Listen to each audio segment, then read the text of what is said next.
Assime Massouma Batouté comme ministre ya RAM et pas na biso de loba RAM eza molili to soutenir yango te ezali eloko moko ezali escroquerie. On n'a pas marché les mots. Le secrétaire général a maltraité ça. Kamere azo comme premier ministre. Vital Kamere comme premier ministre. Ako comme ndenge nini. Tazana no nanu ba quitter te na justice. Ba comme ndenge nini. Bon, toza na jurisprudence na mboka na biso. Chibala ba comme premier ministre azala na liberté provisoire. 2023, fait ce que de soutenir rien. L'accord de Nairobi n'a jamais subi de modifications. IDPS est 37 ans sans le pouvoir. C'est que ça qui 999 et ça a 1 peu comme 100. Et on a des INC, il y a de l'Obaka et INC Zali Moko et Zangala 99 peu comme 100 pour IDPS comme à la pouvoir. Jusqu'à maintenant, ce document n'a jamais subi de modifications. En 2023, Kamere président actuel, ils allaient les fruits à INC IDPS. Ils allaient fiers d'appartenir dans un parti politique et avoir conclu un premier accord avec certains partenaires. Et à ce jour, nous en avons pouvoir et nous en sommes fiers. C'est le fruit de notre combat et ce n'est pas un cadeau. Donc l'accord existe et nous sommes là, c'est par rapport à ça. Mesdames et messieurs, vraiment vous êtes branchés sur Voice of Congo, toujours dans le cadre de Masolo Italie, à Masolo à politique de la République démocratique du Congo. Aujourd'hui, nous sommes ici à l'interfédéral de l'INC. Oyotoye lelo tokundola ba vérité. Beaucoup de choses qui se disent autour. Il y a sorti, il y a VK Vital Kamere. Lelo tokoyeba ba vérité. Batu mususu balobi depuis que Vital Kamere ba accorda qui est liberté provisoire, la présidence a joué en charge. A payé résidence, a payé ndaku oyo l'ancien directeur et cabinet.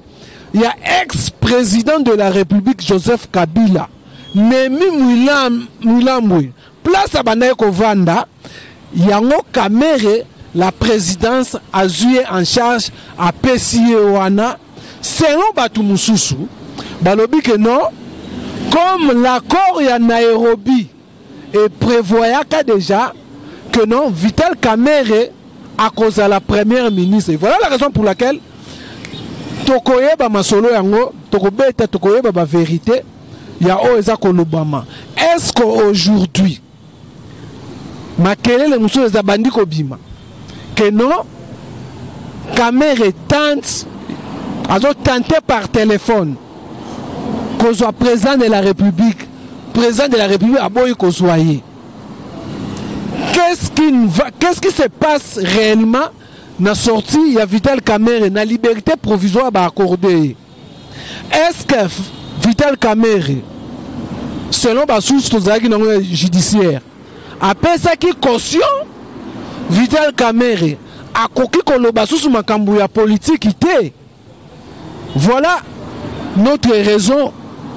Dans interfédéral, il y a INC, oh le Tokokutana, na maître avocat. Maître Basile, Aza aussi avocat na ya INISAWA. Lelo ne toko panzanteke. Lelo ne toko kundola. Oh batu bazako loba. Et puis, pourquoi pas tomber à Masolo? Il y a l'actualité politique à Mboka na biso. Toko meka, ce qui tend et qu'on permettre à biso. En tout cas, sans plus tarder, tozo benga déjà Maître Basile. Oh il y a déjà to panzanteke. Nengo to loba na Kinshasa wa. Par rapport à ce qui se disent dans l'opinion, tous les éclaircissements ont éclairé l'opinion, surtout notre communauté congolaise. Oyo baza komi tout na ba question c'est belé, ba msous bazo créer les informations. Mais avec vous, je crois que ba congolais ba kozala éclairci, ba congolais ba koyeba vraiment oyo ba baza kolobeza bongo te za bongo te. En tout cas, moto na liboso. Mbotende ko journaliste. Voilà, Maître Basile, comme déjà na présenté qui a aux maître aux coordonnateur il y a INC chargé à mobilisation à Funa. Alors les autres zoyo poto zoa to banon basango il y a Vital Kamerhe puis to koleka na basango etali ya politique mboka na biso. En tout cas to bana d'abord Vital Kamerhe a outa ko accorder liberté provisoire. To monaki comment certaines opinions awa na Kinshasa misusu même na libanda ya mboka même na ba province misusu bazalaki d'accord na ngote bino salaki bino d'abord ndengeni. Merci beaucoup toko pesa bandeko banso oba kolanda miso na moma oyo mbote poto zongi lisusu awa. Nous sommes parmi les jeunes autozoaka conviction ya ko défendre président national. Et Tolobaka Yango, que le dossier de Vital Kamerhe, s'il prend le plan judiciaire, et ça dossier vide et la question politique, il faut qu'on traite dans la table politique. Tolobaka Yango, sous-soukaka na chaîne Oyo, que Vital Kamerhe est un innocent. Tolobaka Yango, sous-soukaka, nous en tant que jeunes, nous avons pris l'engagement de défendre le président national Tina Souka et Keti Akobima. À ce jour, tous ça battu à Essengo parce que le président Nabiso Azalibanda sont parmi ceux-là qui ont parlé, qui ont accepté de prendre le courage de dire aux hommes ou d'autres jeunes que Vital Kamerhe n'a jamais volé. Vital Kamerhe ne vole pas et il ne peut pas voler. Vital Kamerhe c'est un modèle pour la République. Tolobaka et que bisonne dans un boyo to continuer à défendre to continuer à être fidèle loyal et ben moi na biso to banda koloba yango plus tard ça a été confirmé par le président de la République que Vital Kamerhe c'est un homme sérieux, correct, honnête, intelligent. Il a un rôle important qui va jouer dans ce pays. Wane zali pe ba fruit ya ba défense na biso na ba place publique pour la koyebisa na batu que même ici ezalaki na complot ya batu moko bo songolo pakala mais ye moko alobaka yango tanga zo plaider lobby même si les hommes de cette terre s'écartent de la justice mais la justice de Dieu finira toujours par triompher. Lelo justice ya Nzambe triompher. Le président national est avec nous. Outi kolobake bande konabiso moko batelemaki basepelite pour Vital abimi batumana babine. Mais ezali 3-4 personnes batelmina si anzete balobi makambo na bango et puis maintenant ko rappeler bino histoire tango ba condamna président na biso injustement balani basepela ezana batumi balemi satu basepela. Mais si quand tango biso tolobaka que le fait d'arrêter Vital Kamerhe ce n'est pas l'avènement d'état de droit. Ma communicateur Moussous Babima Baloba, c'est un exemple pour nous. Aujourd'hui, le directeur du cabinet du chef de l'État est en prison. C'est un état de droit. Tu contestes le Lokoana. Que le fait d'arrêter Vital Kamerhe injustement, cela ne veut pas dire que l'état de droit est dans le cannabis. Tu boya yango et puis tu continues à boya yango. Baba soutenant Teziwana, le Vital Kamerhe azali banda. La question leur revient maintenant. L'état de droit existe ou ça n'existe pas? Parce que bango dans le cannabis tandoike, exemple Monen Ezali, directeur de cabinet Azana Boloko, état de droit est dans Mboka. Donc il y a comme un cobaye, il y a état de droit. Tobo yango, lelo cour de cassation et pesibiso et la kisi na mokili que biso nenga tozali awa justice na biso ezalaki déjà humilié, ezalaki déjà dénigré. Il fallait qu'on sauve Mboka si ce plan là. Omoni lelo bandeko o bazako s'agiter. Ils n'ont pas eu le temps de lire ou de connaître Vital Kamerhe. Il est qui? Nous avons sanzete à Tchemo Makelele, à Kansike Bakoyoka et à Salipe Banine. Non, le président est dehors, c'est conformément à la loi. Si nous défendons que nous sommes des légalistes, nous devons demeurer dans la loi. Nous avons introduit notre requête dans la Cour de cassation et conformément à l'article 47.5, il y a la loi organisant la Cour de cassation et c'est là qui coupe sa mokonzinabiso liberté provisoire. Tout ça en violation de la loi T. Pour que dans ce dossier, nous n'allons pas croiser les bras. Tout ça en premier degré, ça biso 20 ans. Toloba yango ezali injustement et ça la makate. Vital Kamerhe depuis qu'il est né, il n'a jamais comparé même dans Souciat. Il se présente dans un dossier bidon et il précope la peine maximale. Et nous sommes des pénalistes. Donc nous avons que Vital Kamerhe a tikala kosimba misoloté. Au pénal, il n'y a pas de discours. Au pénal, il n'y a pas de supposition. Au pénal, c'est des pièces. On n'a jamais tracé et retracé et démontrable que Vital Kamerhe avait signé un contrat. Voici sa signature. Vital Kamerhe avait décaissé telle somme dans tel compte. Voici sa signature. Et Tikala comme amateur. Et puis le montant détourné par Vital Kamerhe n'a jamais existé. Alors, c'est ce point.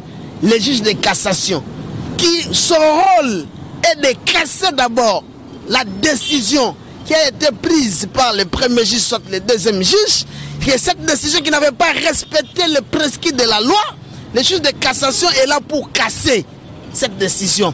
Et le deuxième rôle du juge de cassation, lorsqu'il constate que ici les droits et l'Obama quitté, il doit prendre ce dossier, renvoyer ça dans une autre juridiction pour un autre juge. Na minute oyo, dans la cassation, l'ongonya parce que juge a sauvé Mboka, abimisi innocent, na place Bachaki pendant 18 mois, 19 mois, injustement, le pays a bougé, toute la République est dans la joie. Kinshasa, l'exemple patent que c'est dans chaque fédération l'INC en an 28. Plus cette structure spécialisée, ce sont des Congolais, ils ont manifesté leur joie. Il y a un président Libanda. Voilà. Kananga, Mbujimaï, Équateur, Lubumbashi, Lualaba, je ne cite pas les sites, parce que là-bas il n'y a pas de débat. Partout, les gens sont dans la joie de revivre encore leur digne fils, l'homme sérieux, correct, honnête, dehors parce qu'il a un rôle à jouer pour cette république. Voilà, maître Basile Ozoloba, trop de questions, il y a peu de mais Kima, on le dit trop. Alors, le loto Lobanini, sorti à Vital Kamerhe, ça sorti moko politique? La sortie de Vital Kamerhe n'est pas politique. C'est parce que les Kokangamana est politique. Kokangamana est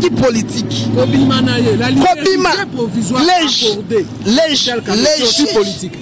Les juges de la cassation a compris que si Kamerhe, il faut le laisser dans cette position, c'est humilier la justice. Il a vite compris, il a examiné son dossier, il faut l'accorder la liberté provisoire par rapport à ses demandes. Parce que c'est une question que nous, le procédurier de l'Oba, il faut aussi les Sayango, si le plan, il y a procédure. Comme Bamemanga Bisokuna, tout ça là, premier degré, tout se pèle na eloko baloba kate, tout un appel, tout se pèle na yangote, tout croiser ma côté, donc qu'est-ce que c'est la cassation? Yango, cassation, et lobby, Makamo, Yondenge Saboyo, Vital Kamerhe, pour l'instant, par rapport à la demande naye, biso to so mon eloko moko te o ko ko peki sa biso to accorder liberté provisoire, c'est voilà. Parce que il est dans ses droits, c'est en tant qu'un Congolais, en tant qu'une personne qui est protégée par les lois de la République. Nous sommes là pour respecter les lois. Vital Kamerhe en bénéficie cette liberté conformément aux lois de la République. Voilà, alors il y a certaines questions. Comment Vital Kamerhe peut bénéficier de la liberté provisoire? Maintenant, c'est comme ces acquittements. Mais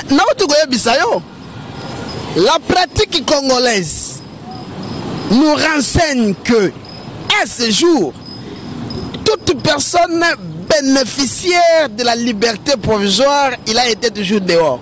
Ça, c'est dans la pratique. Je suis juriste, je suis dans la pratique.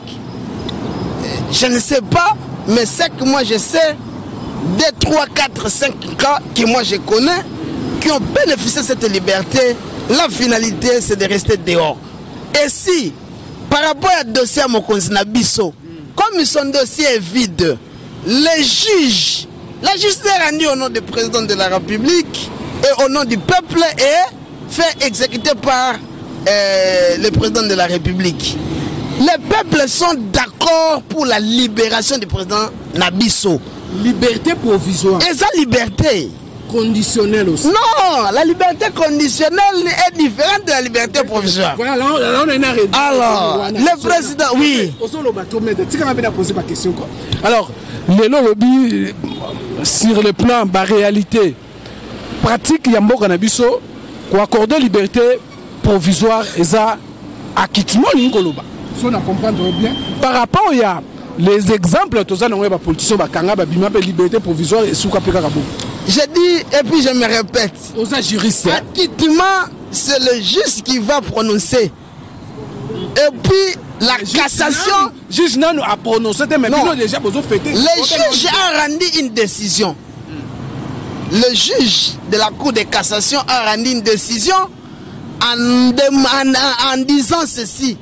Suite à la demande présentée par M. Vital Kamerhe, vu les griefs de sa demande, nous, juges de cassation, nous acceptons d'accorder ce monsieur la liberté provisoire. Et à ce stade, le président est bénéficiaire d'une décision de la justice qui l'autorise de faire le mouvement par rapport à sa demande. Voilà. Alors, maintenant, toquer rapidement pour s'attarder d'abord Mingwana. Alors, tu parlais maintenant sur les conditions. Est-ce qu'il y a eu vraiment réellement des conditions que Kamerhe Zana va passer dans juge, il y a cour de cassation, et puis deuxièmement, il y a eu caution Kamerhe a garanti ça qui dans la cour de cassation.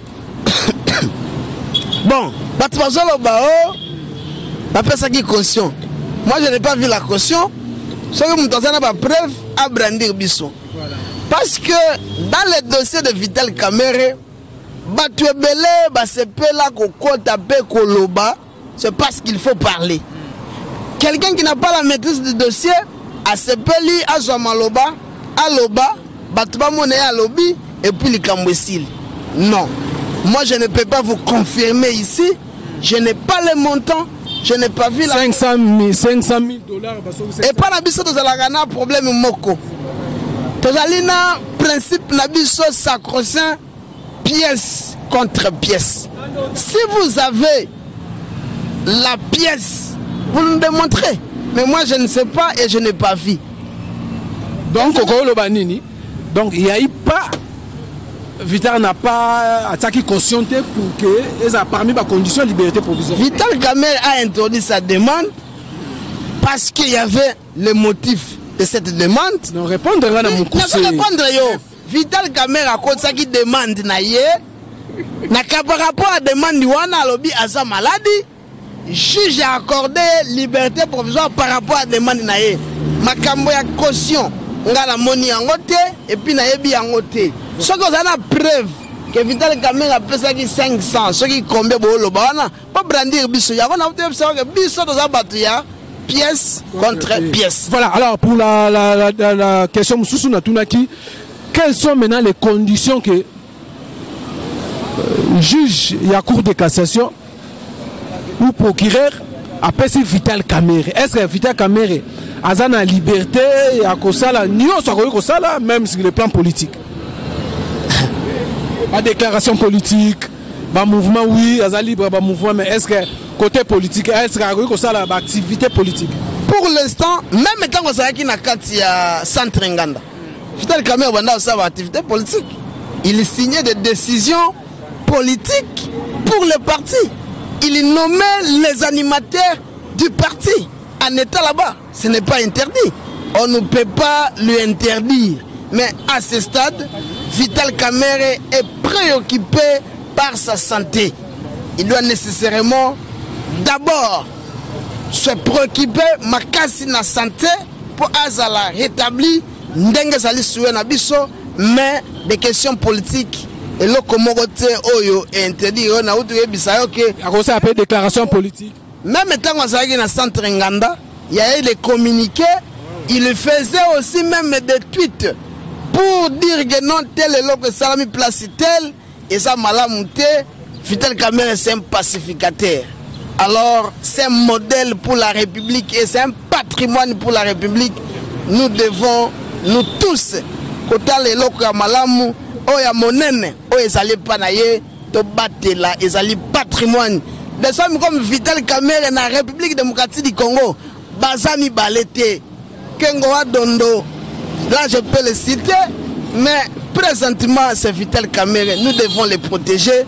Comme santé naye, il faut que lango, aza olandela ma santé naye, naebiki makamba malamu ezoya. Donc, on répond un peu bien, tu vas comprendre qu'on répond bien. Est-ce que Vital Kamerhe aujourd'hui a connu ça une déclaration politique? La déclaration politique, c'est quel point? L'Union pour la nation congolaise vous donne la position de toutes les questions politiques, les questions de l'heure. Vous êtes contenté? La question de l'heure nyonso et toutes les questions trouvent des réponses dans l'Union pour la nation congolaise. Le secrétaire général Billy Kambal, 5 étoiles, moi na oya lobisaka baba. Quand il parle, il fait bouger toute la République. Vous comprenez? Docteur Seleyemba, le patron de la mobilisation. Vous voyez la mobilisation de l'INC partout. Alors, nous là, nous sommes focalisés pour 2023 et nous nous préparons sérieusement pour ça. Alors, de Ebisibino, vous avez la Kimia, Makamamala Mouessoya. 2023, tout 2023. Mais, Bino Moko Boyabi. Tout Yanani. Bino Moko Boyabi.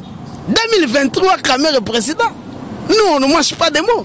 L'accord de Nairobi. Alors, l'accord, il y a Nairobi. Est-ce qu'il y a place au jour d'aujourd'hui par rapport à discours à chef de l'État, donc intervenu à Beni, il y a le baki que 2022, dans le deuxième mandat, changement de côté dans le Mboka Nabiso.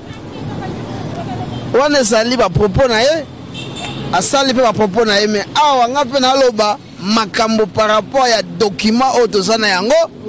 Jusqu'à maintenant, ce document n'a jamais subi de modifications. On a naébi. En 2023, Kamerhe président. Donc, coalition cash, coalition cash. Donc, oui. Oui, écoute, cash, écoute. Le pouvoir actuel, ils allaient les fruits à INC, IDPS. Et pas la biso de l'Obakaboy. IDPS, c'est 37 ans sans le pouvoir. C'est que ça là qui 999. Et ça a 1 peu comme 100. Et on a des INC, yango de l'Obaka, et INC zali moko et zangala 9 peu comme 100 pour IDPS comme à la pouvoir.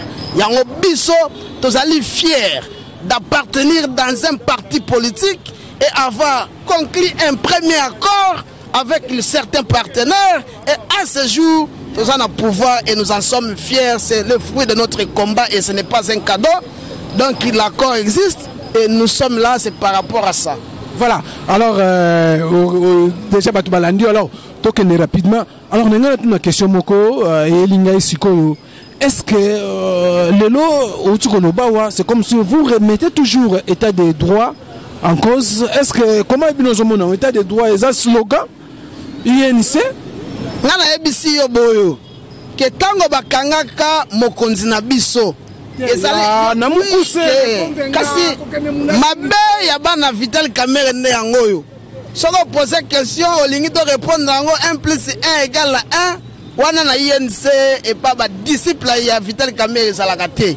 Soko poser question, c'est là où la réponse pour épais ça peut batu mayele ou bien bazwa temps à réfléchir.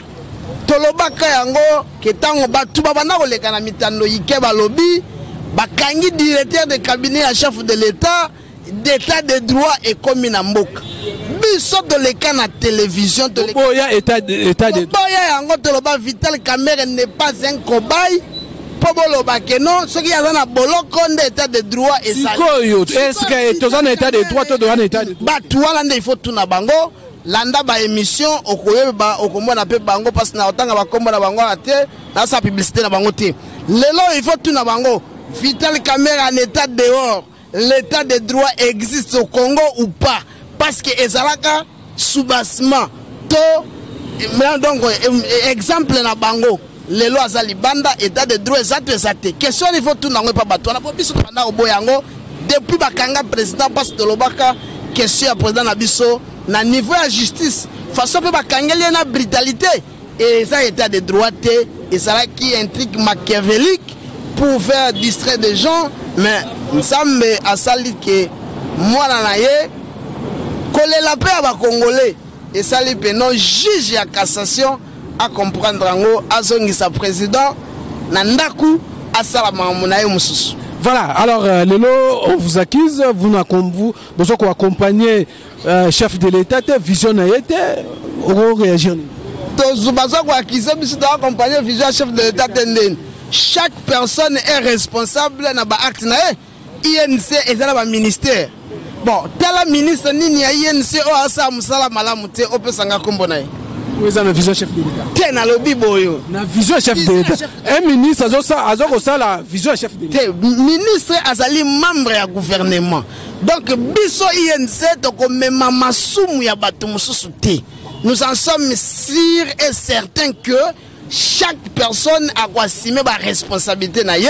Nous sommes au gouvernement et chaque ministre a sa musa na ye. Nena uti bo bisayo. Tangela biso ministre o ya INC. Oh ça musala malamu te mais oh ngana yebi tango Vital Kamerhe oh biso to bengaka aigle le vrai aigle et le grand visionnaire tango tindaka mutu songolo na place songolo a échouaka te parce que aigle ça likolo ya mona nzo akiti na sepo na osala action so Vital aponi ata yo lelo koko ministre ya INC est-ce que okende échoué te lelo bon mon exemple na Molendo Sakom c'est le meilleur ministre. Et il est en train de faire de grandes choses, de grandes réalisations pour les affaires foncières. On a fait que c'est 2 ans. Mais tout la question, bateau va bêta 50 ans. Quelle était la situation des affaires foncières dans Bokanabiso? Mais c'est parce qu'il est de l'INC. Voilà, on comprend déjà la position INC. Mais nous qui devons préparer les élections en 2023. Comme ministre Aram. Et pas na biso de loba rameza molili to soutenir yango te ezali eloko moko ezali escroquerie. On n'a pas mâché les mots. Le secrétaire général a malteré sur ça 5 étoiles. Alors biso to la responsable na ba secteur na biso o dozo gérer o dozo sala. O ezala mabe eska mususu bango ba kolona ngo ba la responsable ya ba acte na bango. 2023 jusqu'à ce jour, on a répété encore. Kamerhe, il faut faire ce qu'il a soutenir rien. L'accord de Nairobi n'a jamais subi de modifications et elle a fait beaucoup faté. On a yebi, on paye un accord en 2023. Kamerhe président, mais avant comme président, il faut comme premier ministre.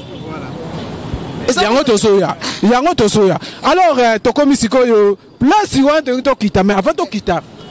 Vital Kamerhe mena azovanda wapi nana zu Vital Kamerhe en charge.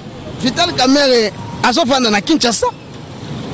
Vital Kamerhe résidence ni yendo na posa résidence azovanda na Kinshasa azala ba résidence belé omani awa na ko pesa esika azofanda ndeo ya micro po ezokoma batu bazoya ebele chaque jour lokola bazoya na messe to bazoya ko nazo comprendre te nazo bandeni alobate parce que batu façon bazo tonna liboso parcelle olobi ke awa bazo sala nini bazoya ko tubela masumu lokola batu ba omani na fin de l'année ba chrétien to banini bakendeke pas sango po bakende ko tubela batu ba cha molongo po ba mona Vital Kamerhe donc ana posa repos ana posa santé de s'améliorer yango à ce stade tokoki kopesa ote na awa esika azali mais azali na ba résidence na ye mais na kati ya Kinshasa. Selon les informations qui circulent dans des réseaux sociaux, surtout que non, Vital Kamerhe serait logé par la présidence de la République. En attendant, il faut que l'on quoi supputation. Il y a comme premier ministre selon l'accord il y a Nairobi. Pour confirmer la bande de Goni. Et ça m'a bête, Vital Kamerhe c'est un Congolais. Est-ce que la présidence a joué en charge? Vital Kamerhe, ngai, naebi résidence au président na biso azofanda. Résidence et ancien directeur à cabinet ex-président de la République Joseph Kabila. Na minute afanda kunate. Ils faux. Na minute azofanda kunate ils faux. Parce que na boyi ko pesa yo adresse na nazo adresse oui ko pesa nga sima na yebi na ngai na sima micro mais na nazo charge il y a logement na afani na résidence na ye o charge résidence c'est ça hein afani na résidence na ye oui parmi ma résidence na ye ndafani na moko non la présidence est sur en charge on doit éclaircir na doit avoir éclaircissement résidence est sur président c'est sur par rapport te za mabeza lokuta omoni ne bakosaka biso ake Vital Kamerhe abandaki kotinda bakonti bambongo na bakonti ya mwasi na ye tilelo totikala komona pièce ata moko te bakanga pe biloko Vital Kamerhe te na bakonti ndisa bo bandi ata pièce ata compte moko bakangisa te ata résidence c'est ça bakena na bakonti bakuta ba 100 francs ba 1000 francs bakuta eloko te o nyonso banaloba ma ba réseaux sociaux lokuta yango tolobi boyo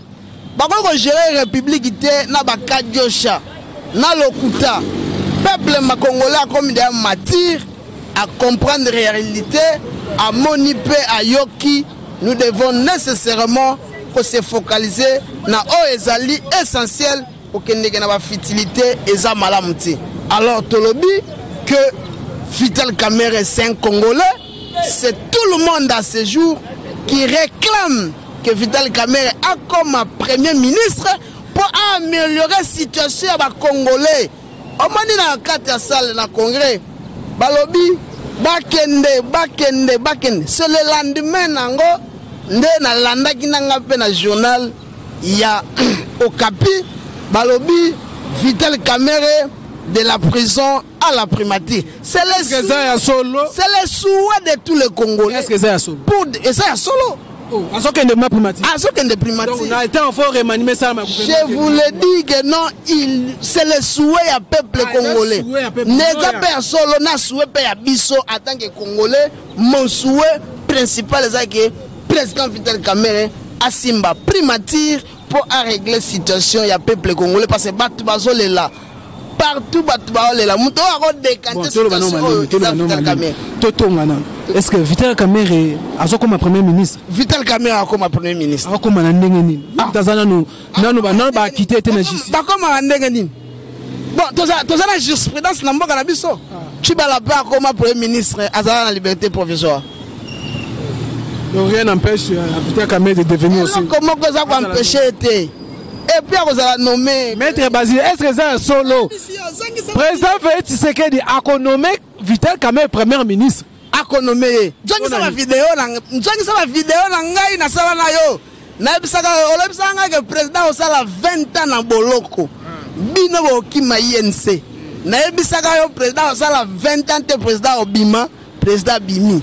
Alors président na biso ya pour la nation congolaise comme premier ministre na mboka avant 2023. Voilà mesdames et messieurs, émotion de Soukika Kawana, nous avons parlé, je crois que vous êtes éclaircis par rapport à la zone d'ombre au Tozalaki na yango te retourna mituna et pas maître Basile ou azape maître il y a union pour la nation congolaise, il y a initié un cycle. Donc bolani ba vérité oh etikali total ndenge ni souka avant 2023. Quant à moi je vous dis merci na Binoso, merci na Chiba Chibambalo derrière la caméra. Ah bon? Nazenga débat. Nazo organiser débat mon repose après. Nazo lukelo ba biso ba élément na ba pièce. Vital Kamerhe est dehors conformément à mibeko ya mboka na biso. C'est conformément à mibeko. N'a pas sur article 47, mais il y a 5, il y a la loi portant l'organisation ya coup ya cassation. OK, c'est conformément et boyebi mibeko te be kepe libanda mibeko te. Voilà. Tozana esengo, peuple yo sazana esengo. Donc na osenga débat, to ça la débat na batu oyo balinga koloba mambo ba maîtriser te.